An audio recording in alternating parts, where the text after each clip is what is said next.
최근에 저는 그 눈물 한 방울 이런 제목의 책을 읽었는데요. 이 책은 그 이어령 교수님이 돌아가시기 직전에 쓴 유고집입니다. 그 책 표지에 보면은 그 삶을 반추하고 죽음과 독대하며 써내려간 내면의 기록이다, 이런 부연 설명이 있는데요. 저는 이 책을 왜 구입했는가 하면은 그 사람은 죽기 전에 어떤 생각을 하는가, 특히 이어령 교수라고 하는 한 시대를 대표하는 석학은 죽음을 앞두고 어떤 생각 또 어떤 고뇌에 빠져 있는가, 이런 생각을 가지고 이 책을 구입했는데 읽다가 보니 마음이 아픈 대목이 참 많았습니다. 거기 이어령 교수님이 자필로 직접 쓴 걸 이제 여러 군데 그 올려놨는데 마음이 아픈 게 글씨가 참 갈수록 힘이 없는 게 느껴지고 삐뚤빼뚤하고, 그러니까 이제 맨 마지막 죽음을 앞두고 쓴 내용들인데 그 중에 하나를 읽어드리겠습니다. 한 발짝이라도 걸을 수 있을 때까지 걷자. 한 호흡이라도 쉴 수 있을 때까지 숨을 쉬자. 한마디 말이라도 할 수 있을 때까지 말하자.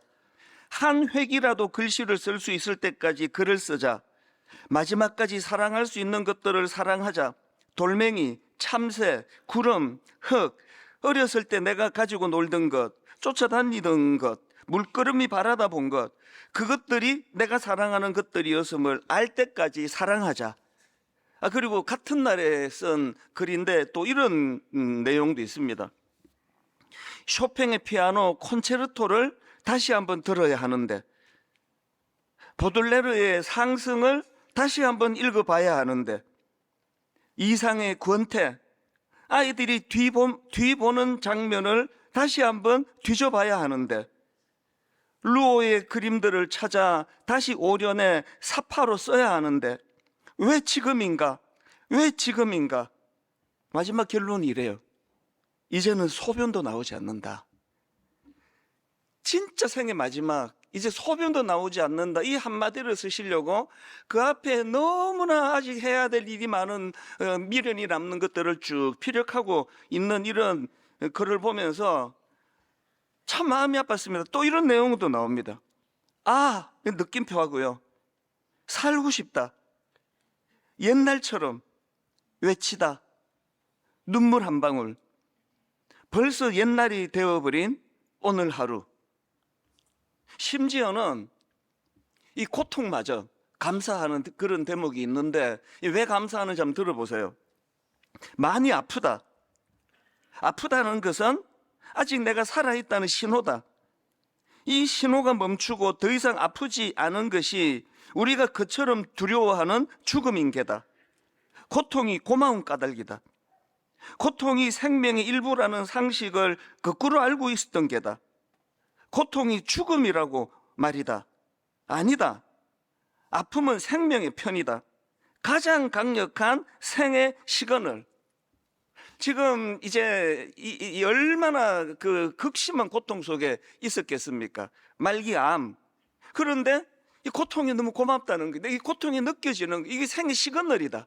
이 고통마저 느끼지 않을 때 생은 없다.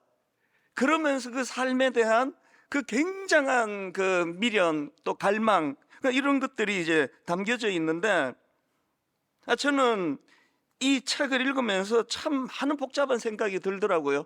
그러면서 제 마음에서 강력한 마음이 일어나는 것을 경험했는데요. 저에게는 기회가 있잖아요. 여러분 기회가 있잖아요. 여기 오실 수 있으셨잖아요. 그 이어령 교수님이 너무나 하고 싶었지만 이제는 소변도 잘 나오지 않는다. 책 한 권 뒤져보는 거, 그게 마음에 이거 해야 되는데, 우리 할 수 있거든요. 이 마음만 먹으면 다 할 수 있는데, 나는 지금 이 시간을 어떻게 사용하고 있는가. 한 발짝이라도 걸을 수 있을 때까지 걷자. 한 호흡이라도 쉴 수 있을 때까지 숨 쉬자. 한마디 말이라도 할 수 있을 때까지 말하자. 한 획이라도 글씨를 쓸 수 있을 때까지. 진짜 그 책에서 그러면서 쓰신 글이 거기에 나오니까 실제의 그 육필을 제가 보니까 많은 생각이 들게 되더라는 거죠. 여러분, 우리가요, 시간이 영원하다 생각해요. 무의식적으로 막, 오늘 아니면 내일 하지 뭐. 그런데 여러분, 그 내일이 보장이 돼 있습니까? 아직 기회 있을 때, 지금 할 수 있을 때, 안에 손 한번 꼭 잡아주는 거, 여러분 힘이 다 빠져나간 그 교수님에게 너무 힘든 일이었는데 우리는 너무 쉬워서 안 하는 거거든요. 제가 이런 관점으로 성경을 쭉 읽다가 보면은 사실 성경은요, 여러분이 선입견을 버리고 읽으면 성경은 인생 지침서입니다. 너무나 주옥 같은 내용들, 깨닫게 하는 내용이 너무 많은데 오늘 본문도 마찬가지입니다. 오늘 본문의 구조를 먼저 설명을 드리려고 하는데요. 자, 본문 이렇게 말씀을 시작합니다. 베드로전서 4장 7절입니다. 맨 앞에 이렇게 나옵니다. 만물의 마지막이 가까이 왔으니, 이어령 교수가 모든 걸 다 던져서 그 책에서 담고 있는 게 딱 이 한마디 아닙니까? 만물의 마지막이 있다, 끝이 있다. 아직 힘이 있을 때, 어느 정도 힘, 걸을 수 있는 힘만 있다면, 손을 뻗을 수 있는 힘만 있다면, 할 일이 아직 많이 있다. 이게 오늘 이 본문의 선포거든요. 만물의 마지막이 가까이 왔으니, 이렇게 선포하고는, 그리고 그 다음 7절 한번 보십시오. 그러므로, 이 그러므로라는 접속사를 통해서 이제 쭉 이 문제를 풀어나가는데, 이게 사실 오늘 본문은 딱 두 구절만 읽었지만 이게 7, 8, 9, 10, 11절까지 쭉 갑니다. 그리고 그러므로 만물의 마지막이 가까웠다. 우리 식으로 설명하면 네 인생이 영원하지 않다, 끝이 있다. 그러므로 해야 될 일들이 있다. 이거를 이제 세 가지로 정리를 해놓은 게 오늘 본문이거든요. 성경에 보면은 이런 흐름으로 말씀을 전개하는 경우들이 생각보다 많습니다. 예를 들면 로마서 13장 11절부터 한번 보십시오. 또한 너희가 이 시기를 알거니와 자다가 깰 때가 벌써 되었으니 선포 아닙니까? 자다가 깰 때가 벌써 되었으니, 지금 이 식으로 말하면 그 정신 차려야 될 때가 왔다. 어떻게 세월을 그렇게 사느냐. 자다가 깰 때가 됐다. 이는 이제 우리의 구원이 처음 믿을 때보다 가까웠습니다. 밤이 깊고 낮이 가까웠으니 그러므로 우리가 어둠의 일을 벗고 빛의 갑옷을 입자. 이 선포가 나오고 정신 차리고 해야 할 일들에 대해 설명하는 구도는 오늘 본문과 거의 비슷한 구도거든요. 베드로후서 3장 10절부터도 마찬가지입니다. 세 번역으로 보십시오. 그러나 주님의 날은 도둑같이 올 것입니다. 선포예요. 주님의 날은 도둑같이 올 겁니다. 인생의 마지막이든 우주의 종말이든 예측하지 않았는데 쑥 오는 거라고 말씀하십니다. 그러나 주님의 날은 도둑같이 올 것입니다. 그날에 하늘은 요라는 소리를 내면서 사라지고 원소들은 불에 녹아버리고 땅과 그 안에 있는 모든 일은 드러날 것입니다. 이렇게 모든 것이 녹아버릴 터인데 여러분은 어떠한 사람이 되어야 하겠습니까? 여러분은 거룩한 행실과 경건한 삶 속에서 하나님의 날이 오기를 기다리고 그 날을 앞당기도록 하여야 하지 않겠습니까? 이게 여러분 너무 생생한 인생의 지침서 같은 게 이게 성경 말씀이에요. 이런 흐름으로 말씀을 읽고 묵상하다가 보면은요, 하나님께서 그 성경을 통해 우리에게 전하고 싶어 하시는 애타는 메시지가 하나 있다는 걸 알게 됩니다. 그게 바로 종말 의식을 갖고 살으라는 거예요. 끝이 있다. 그걸 위해서 우리 가정에 제 아내에게 암이라고 하는 선물을 주셔서 그걸 깨닫게 하고, 저한테 안 주시는 것도 그것도 하나님의 깊은 배려 아닙니까? 난 말씀을 전해야 되니까. 제 아내 이야기도 하고. 여러분, 부부 영원하지 않습니다. 힘이 있을 때 사랑해야 됩니다. 이걸 전하게 하려고 제 아내에게 그 역할을 맡기셨다고 생각하거든요. 그리고 우리 삶 가운데 많은 메시지가 이겁니다. 네 인생에 끝이 있다. 종말이 있다. 병을 통해서 여러분 병 걸리시면요, 막 고쳐달라고 막 때를 쓰고 막 고침 받는 게 모든 걸 다 걸어가지고 기껏 그 고생하고도 교훈을 못 얻잖아요. 다리를 부러뜨리세요. 하나님께서 교통사고가 나가고 다리가 부러지면 막 온통 마음이 부러진 다리 붙여달라는 기도밖에 원망하면서 실컷 그 고생하고 교훈을 얻지를 못하는 거거든요. 여러분, 다리가 부러졌으면 교통사고 당해가지고 죽을 때까지 그게 주는 교훈을 우리가 찾아내야 돼요. 이런 관점으로 우리 자신들을 돌아보는데, 그게 바로 하나님이 우리에게 절박하게 가르쳐주고 싶어 하시는 게 종말의식입니다. 종말의식. 그 종말의식이 뭐냐? 종말의식이라는 건요, 뭐 개인의 죽음 혹은 이 세상의 마지막, 뭐 지구의 멸망, 뭐 이거나 저거나 끝이 있다는 거거든요. 지구가 멸망하지 않으면 뭐합니까? 한 100살 살다가 내가 망하는 건데, 이 땅에서 내 몸이, 내 육체가 망하는 건데, 그래서 이 종말의식이란 건 항상 이걸 의식하는 겁니다. 개인의 죽음이나 혹은 이 세상의 마지막이 반드시 온다는 사실을 분명히 인식하는 것. 그리고 그 끝의 관점에서 오늘을 사는 거예요. 이거 중요하잖아요. 제가 왜 이어령 교수님의 그 책을 이거를 잘못 읽으면요, 아니 뭐 이 처량한 걸 내가 이 아침부터 뭐 이거 왜 읽지? 아니에요. 이어령 교수님이 겪으셨던 그 끝이 있다는 걸 인식하고 끝을 인식하고 지금을 사는 거예요. 제가 그 유행가 뭐 화장을 고치며 그걸 갖고 새벽에 뭐 떠나간 연인하고 내가 놓친 세월은 안 돌아온다고 막 그 새벽에 그 되게 웃기는 그런 그 몸부림이거든요. 어떻게 해서 몸부림이거든요. 정말 내가 잘 살아야 되겠다. 개인의 죽음이나 이 세상에 마지막이 온다는 차원에서의 종말이나 분명한 거는 온다는 거예요. 온다는 거. 그래서 그 끝의 관점으로 오늘을 살아가자. 만약에 이어령 교수님이 무슨 드라마 같은 데 나오셔가지고 딱 그래가지고 20도로 다시 돌아가셨다고요. 소설, 드라마 이런 거 많이 나오잖아요. 그리고 그분의 삶이 그렇지 않아도 치열하셨지만 이제 거기에 굉장히 중요한 게 들어갈 거예요. 이따가 말씀드리겠지만 그게 사랑이에요. 이어령 교수님이 마지막에 절규하는 게 생에 대한 미련이고 그리고 사랑이에요. 사랑.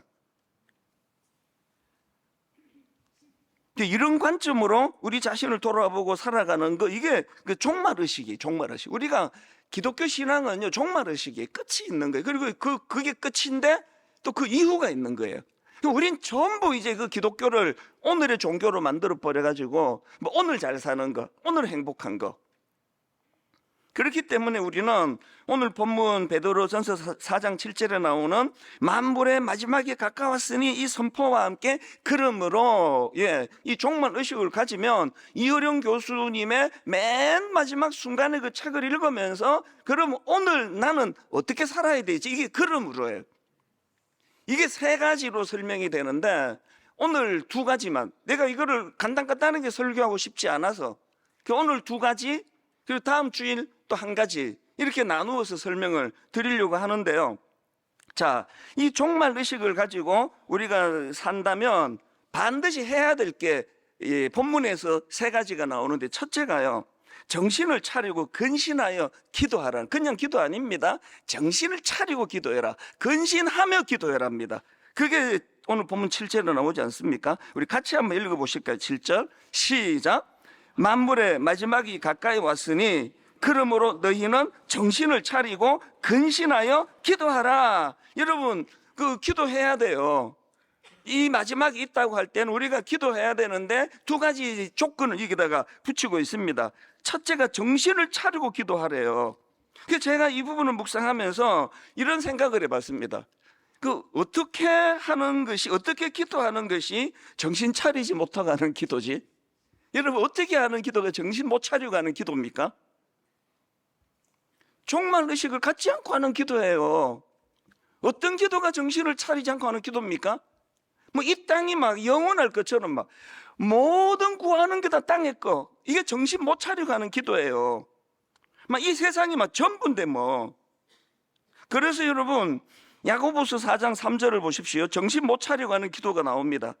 구하여도 받지 못하면 정욕으로 쓰려고 잘못 구하기 때문이라 막 온통 이 잘못된 세상 가치관에 쩔어가지고 막 그 세상의 잘못된 가치관을 기도로 투영하는 그 잘못된 기도에 정신 못 차려가는 기도에 막 그저 뭐 잘되게 해주세요, 복 주세요, 건강 주세요, 뭐 주세요, 월급 오르게 해주세요, 막 하나하나 항목은 다 타당한데요, 그거를 전체로 묶어 보니까 아, 얘 참 정신도 못 차리고 기도하네. 주님의 관점이 이렇다는 거거든요. 골로새서 3장 2절도 마찬가지입니다. 위의 것을 생각하고 땅의 것을 생각하지 마라. 이게 뭐 땅에서 니들은 뭐 가난하고 초라하고 뭐 비참하게 살아라 그런 거 아니잖아요. 근본적으로 위의 것, 근원적으로 우리가 믿는 신앙은 땅의 신앙이 아니고 땅의 종교가 아니라 하나님 나라예요. 그리고 눈으로 보여지는 이 육신이라는 건 너무나 소중한 영혼을 담고 있는 껍데기 그릇이에요, 그릇. 여러분, 그 그릇 안에 담겨 있는 너무나 소중한 음식이 중요한 거지. 이게 뭐 무슨 그릇에 담았느냐가 뭐가 중요하냐고요. 그 다음에 또 기도하는데 근신하며 드리는 기도를 강조하고 있습니다. 근신하며 드리는 기도. 그러니까 이 근신하며 드리는 기도가 뭐죠?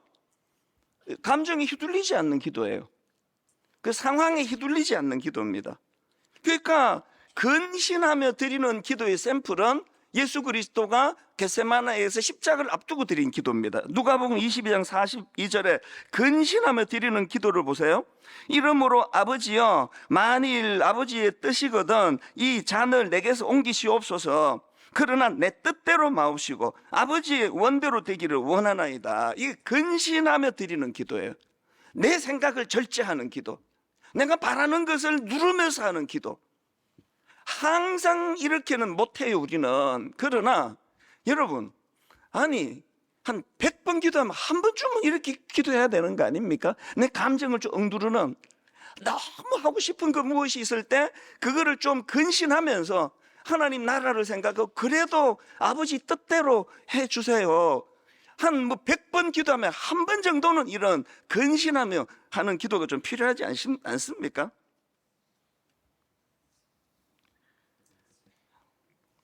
분당 우리 교회는 도시에 있는 교회고요. 그래서 기도를 잘 안 해요. 기도 잘 안 합니다. 모르겠습니다. 뭐 각자 개인적으로 뭐 길 가면서 산책하면서 뭐 버스 안에서 기도하는지는 모르겠는데 모여서 기도 잘 안 해요. 그래서 목사님들이 기도에 인도하면 보통 목이 다 나가요. 왜? 잘 안 따라오니까 막 어떻게든 한 3분 기도하고 또 기도 좀 갈아줘야 또 하니까 막 그렇게 해서 금요일 날 조금 제 마음에 조금 좀 컴다운 가라앉히면서 기도할 수가 없나? 인도해보면 그렇게 말을 못해요. 훈련이 안 돼 있거든요. 교회가 뭐 일만순도 파송 운동 또 우리들임 사역원 뭐 꿈 넘은 꿈 별의별 프로젝트를 다 해도요, 기도를 안 하는데 거기에 무슨 종말 의식을 가지고 끝을 상정하면서 살아가는 깊은 삶의 태도가 나오겠습니까? 여러분, 우리 이제 정말 이걸 의식하면서, 기도는 훈련이거든요. 내 정말 기도해야 되는데 땅의 것만 구하는 기도가 아니라 내 마지막을 상정해 놓고 내 마지막이 너무 초라하고 비참해지지 않도록 그때 못다한 것들을 하나님 당겨서 후회하지 않도록 그렇게 기도하기를 원합니다. 이게 첫 번째, 종말 의식을 갖고 있는 사람이 해야 되는 첫 번째고요. 두 번째가 뭐냐? 무엇보다도 뜨겁게 서로 사랑하라고 이야기하십니다. 베드로전서 4장 7절입니다. 만물의 마지막이 가까이 왔으니 그러므로 이 접속사를 통해 앞에서 너희는 정신을 차리고 근신하여 기도하라. 그리고 8절에 두 번째, 무엇보다도 뜨겁게 사랑할지니 사랑은 허다한 죄를 덮느니라. 여기서도 주목해야 될 표현이 두 가지가 나오는데, 사랑하라 그러는데 그 앞에 무엇보다도예요. 무엇보다도 뜨겁게 사랑하라. 이게 뭘 의미할까요? 종말 의식을 갖고 사는 사람들은요, 우선적으로 사랑하는 일에 우선적으로 집중해야 된다는 거예요. 왜 그렇냐고요? 아까 제가 이효령 교수님 이야기를 들려드리겠다 했잖아요. 그 책에 보면은 돌아가시기 직전에 썼던 글 내용 한번 보세요. 마지막까지 사랑할 수 있는 것들을 사랑하자. 돌멩이, 참새, 구름, 흙, 어렸을 때 내가 가지고 놀던 것, 쫓아다니던 것, 물끄러미 바라다 본 것, 그것들이 내가 사랑하는 것들이었음을 알 때까지 사랑하자. 지금 돌아가시기 직전에 생에 대한 집착, 애착, 이런 것들이 강렬한 게 하나 특징이었다면 이분은 굉장히 냉철한 그 사상가고 철학가 아닙니까? 그런데 이분이 달라진 게 사랑이래요. 이건요, 이어령 교수만이 아니에요. 정신과 의사이자 그 호스피스의 선구자라고 하는 분 아시죠? 엘리자베스 퀴벌러 로스라는 교수가 쓴 인생 수업이라는 책이 있는데요. 그 책은 제가 아주 소중하게 이게 절판이 됐지만 제가 보관하고 있는 책이에요. 이 책은요, 의사였던 그리고 호스피스의 선구자였던 이분이 죽음을 앞두고 만난 수많은 사람들을 만나면서 그들과 대화하면서 그러면서 그 안에서 발견한 공통점들을 찾아나가는 그런 내용인데, 이분이 놀라운 걸 하나 발견했습니다. 죽음을 앞둔 수많은 사람들이 죽기 전에 하는 뼈아픈 후회가 더 많이 사랑하지 못한 것을 후회한다예요. 이거 통계예요. 통계라는 말은 저도 죽기 전에 그런 후회로 죽을 확률이 많고 여러분도 그런 확률이 많다는 거거든요. 왜 이어령 교수가 돌멩이도 내가 사랑하고 뭐 풀잎도 사랑하고 이것도 사랑하고 내가 원래 사랑해야 되는 것들, 마지막에 그런 것들에 대한 피력을 왜 하겠냐고요. 그래서 여러분, 이 종말 의식을 갖고 사는 사람들은 내 인생의 마지막을 상정해 놓고, 또 저는 목회자로서 제가 은퇴하는 그날을 상정해 놓고 화장을 고치며 막 이런 노래를 들으면서 막 억지로라도 내가 오늘을 의식하고 애를 쓴다면 제가 할 일이 사랑하는 거예요. 제가 목회자로서 할 일은 그래서 막 프로그램 더 만들고 막 이벤트 만들고 막 마지막에 6년을 불꽃을 태우리라 그러면 여러분 지쳐서 막 아마 다 나 이게 도저히 못 다니겠다 그럴 거예요. 안심하세요. 그러니까 안 할 거예요. 제가 은퇴가 있네? 라고 느낄 때 제가 깨달아야 되는 거 더 사랑하는 일이라는 거거든요. 무엇보다도 우선순위로. 그래서 저는 우리 교회 초창기 때 그 부목사님들을 굉장히 불쌍하게 생각합니다. 에너지가 충만할 때 40대 초반 막 몸살 나고, 이분들이 한 20년 지나갖고 지금도 만나도 농담을 빙자해서 뼈 있는 말을 자꾸 해요. 그때 진짜 힘들었습니다, 목사님. 계속 밥 사줘요. 만날 때마다 미안해서. 요즘에 우리 교역자들도 여전히 저 때문에 힘들다 그러는데 내 속으로 니들이 초창기로 한번 겪어봐야 되는데, 옛날에 비하면 지금은요 제가 철이 좀 든 거거든요. 그래서 제가 화장을 고치며 그 노래를 부르면서 하나님, 이 남은 얼마 남지 않은 이가 아니고 엄청 많이 남은 이 6년의 세월 동안 우선적으로 제가 할 일은 사랑하는 거예요. 사랑하면서 설교 준비를 하면요 달라요. 아이고, 이 사랑하는 우리 성도님들 엿새 동안 이렇게 힘드신데 주일날 내 온 정성을 다하여 말씀을 전하리라, 그렇게 준비하는 거 하고요 그냥 준비하는 건 차이가 좀 많이 납니다. 여러분, 우리가 정말 의식을 갖고 산다는 건 우선적으로 사랑하는 거예요. 사랑하는 것. 그리고 그 다음에 또 사랑하는데 무엇보다도 그 다음에 뜨겁게 사랑할, 뜨겁게. 근데 이게 감정적으로 우리가 읽히기 쉽지만 그거 아니에요. 여기 나와 있는 무엇보다도 뜨겁게 사랑할지니 할 때 이 뜨겁게, 이건요 근육을 최대로 뻗는다는 뜻이에요. 이게 우리 말이 이제 그 의미, 정신을 살려가지고 이렇게 번역한 것 같은데, 사실 어떻게 말하면 이건 운동장 용어예요.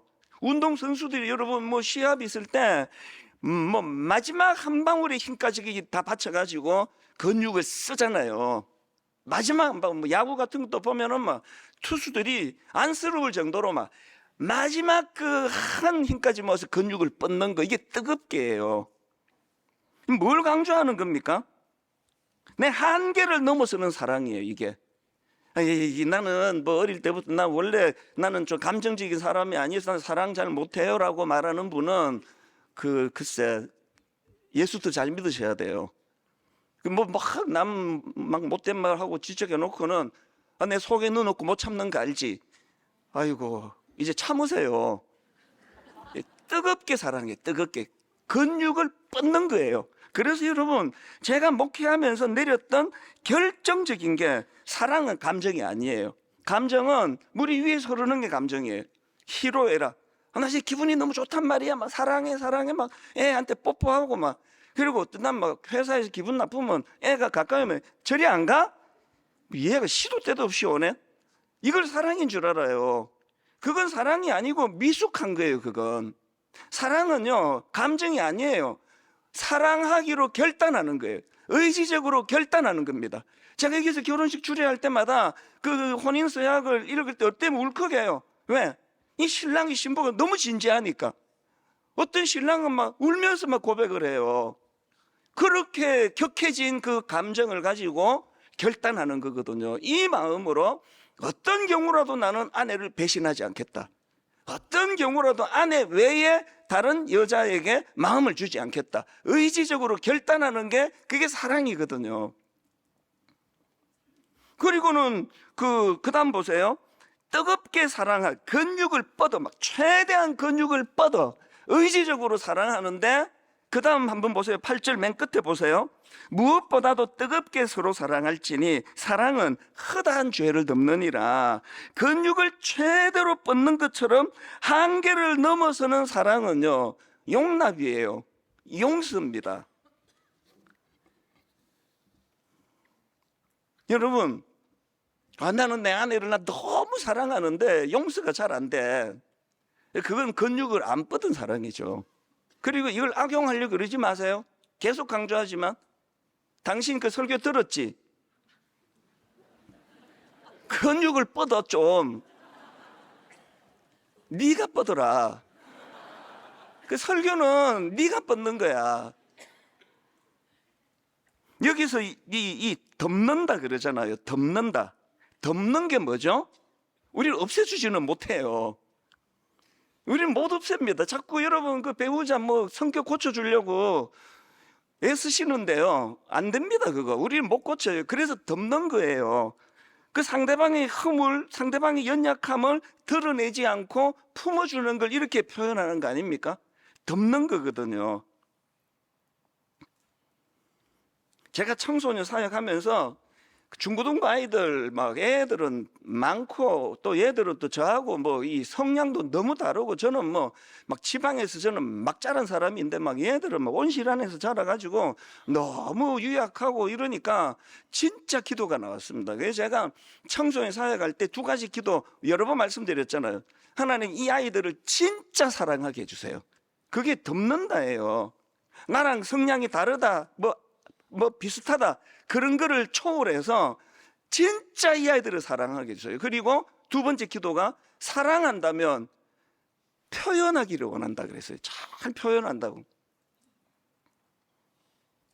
그랬더니요, 진짜 이게 은사더라고요. 사랑이.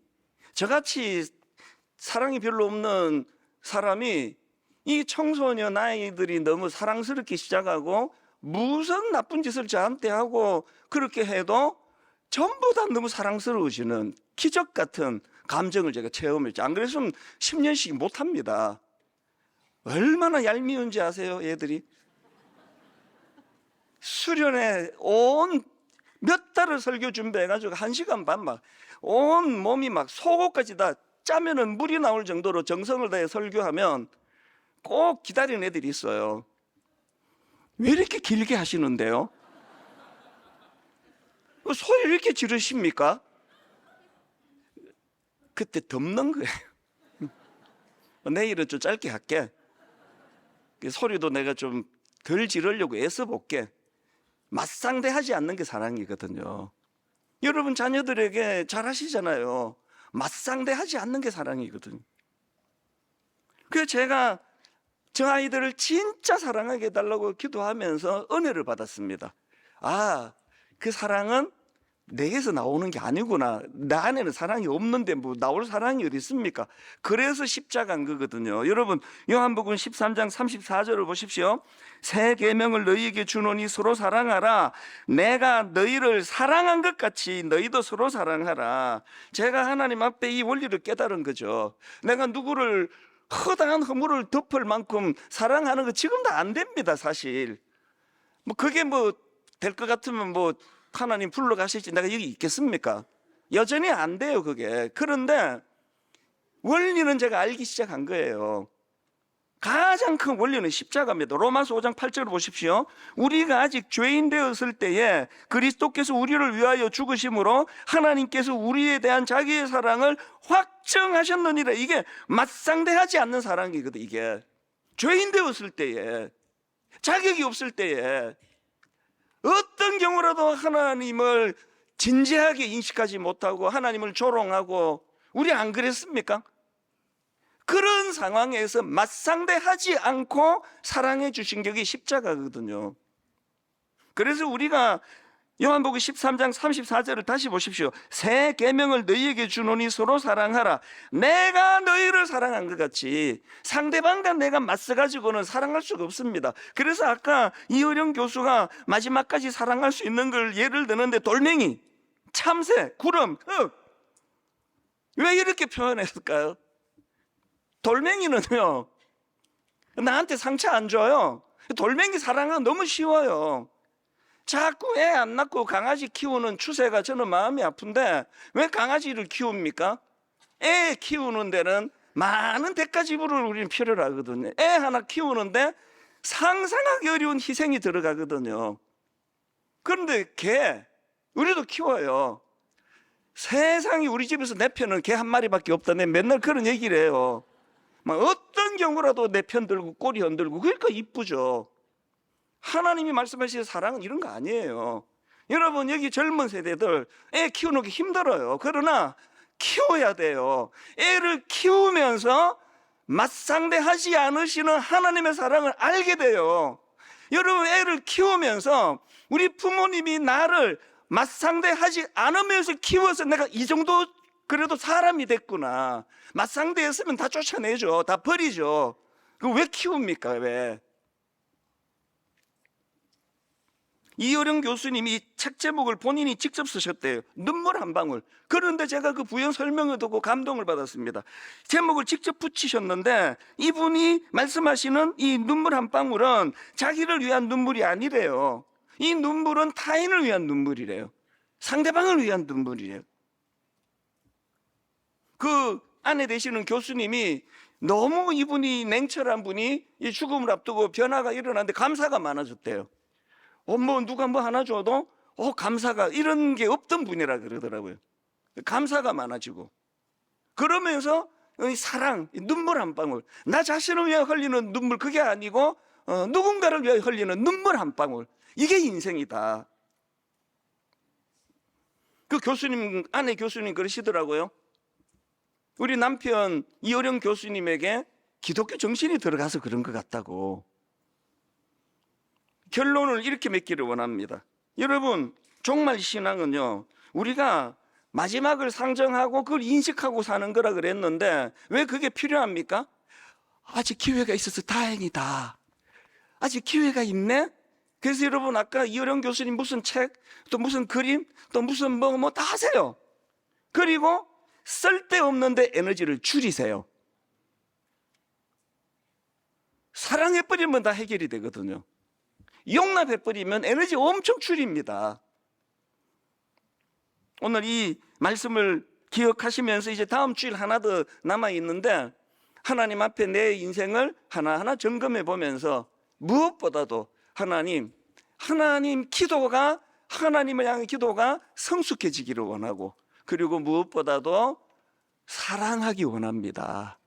사랑은 논리가 아니고 결단입니다. 그냥 사랑하기로 결단하는 거.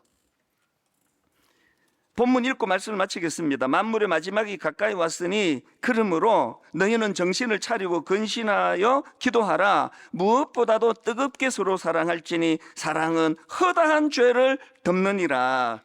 우리 이 말씀을 기억하시면서 우리 초대교회 성도들의 신앙은 마라나타 신앙 그러잖아요. 아멘 주 예수의 오시옵소서. 마지막을 생각하는 신앙이거든요. 아멘 주 예수 오시옵소서. 우리 찬양 부를 동안에 뭐 아주 이론적인 이런 뭐 재림 종말 뭐 남의 얘기처럼 하지 말고 여러분 이걸 상정해 놓고 나 어떻게 살지?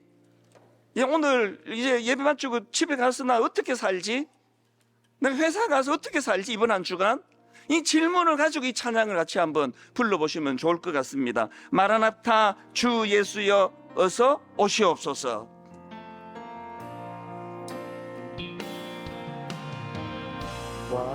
마라나타 주 예수여 어서 오시옵소서. 어서 오시옵소서. 땅의 모든 것 끝, 땅의 모든 끝 모든 족속 모든 족속 주를 찬송하게 하소서. 찬송하게 하소서. 마라나타 주 예수여 마라나타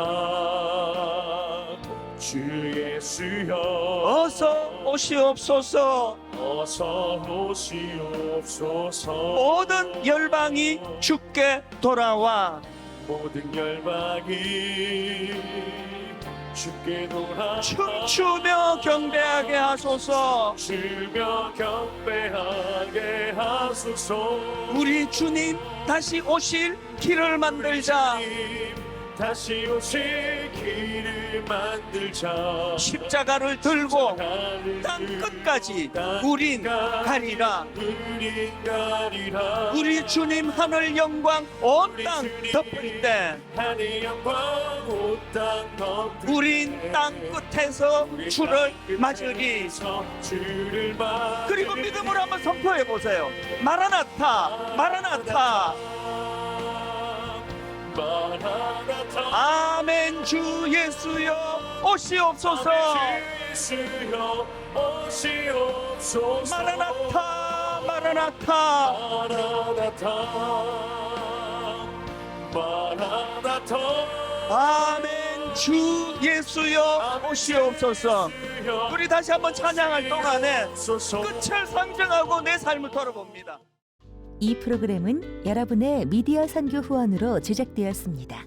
선교는 사명, 후원은 동역. 당신도 복음을 전할 수 있습니다. 선교 후원 02-6333-1003번